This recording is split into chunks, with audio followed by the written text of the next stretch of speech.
My name is Lysandra Rice. I'm from Hollandale, Mississippi, and my America, well, it's kind of like it has a lot of drugs into where I am now. When you see on the streets, you have crackheads and you have dope dealers and you have all these other different types of people who's trying to make a living. There is no kind of, how can I say this, employment. There is no kind of employment in Hollandale. It's only a little.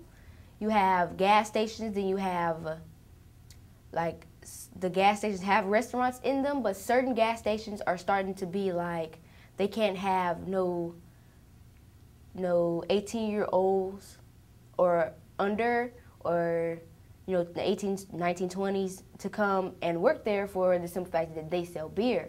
So they're like letting go all of those different types of people, all the teenagers and things.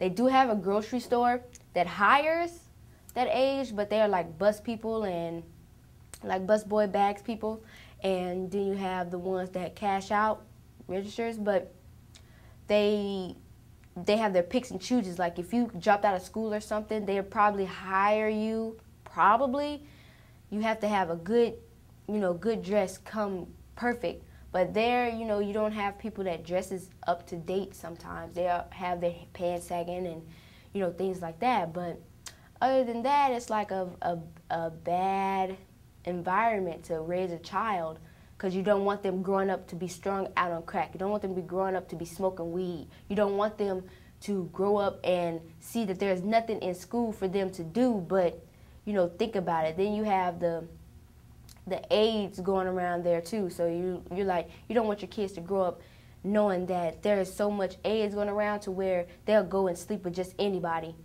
And it ends up to be a more AIDS than it is there.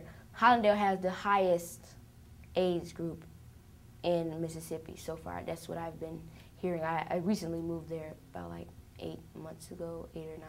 So it's been like a roller coaster for me. So I'm used to the city. I'm from East St. Louis, Illinois. So I'm used to city life. So it's more of me coming down to a small place like that and it being slow to where I'm like, okay, I don't get it.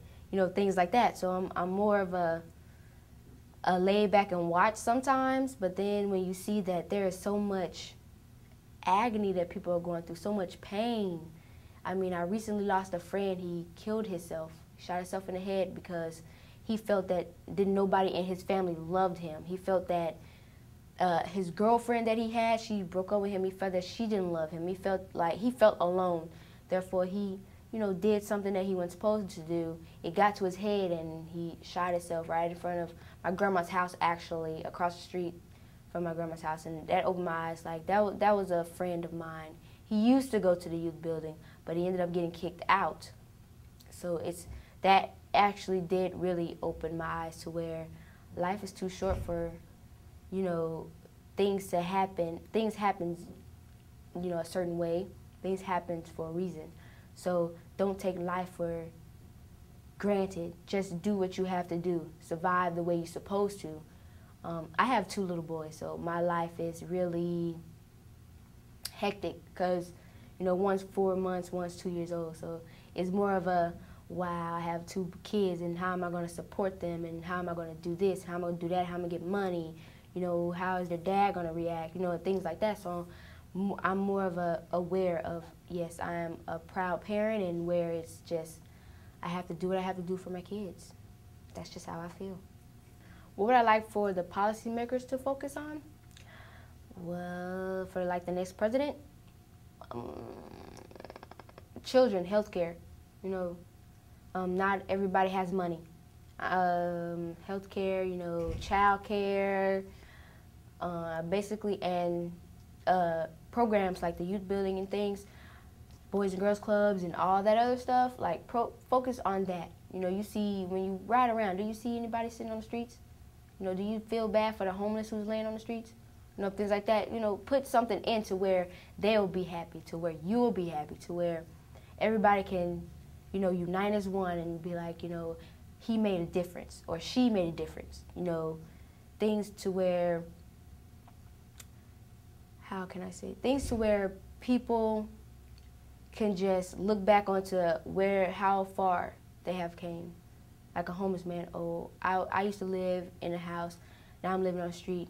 Now I'm living to where, the president put this nice house up for us, and we all are just sitting and having fun and eating. No have to beg for money on the street. Not having to worry about anything, and actually having like a rehab center to where people can come back to school, and where you have all these men and women who just got out of prison and things to have somewhere where they could work. Because some people is not going to hire nobody who's in prison, but not everybody who's been in prison is bad. So I would like for a president to like really look at them issues.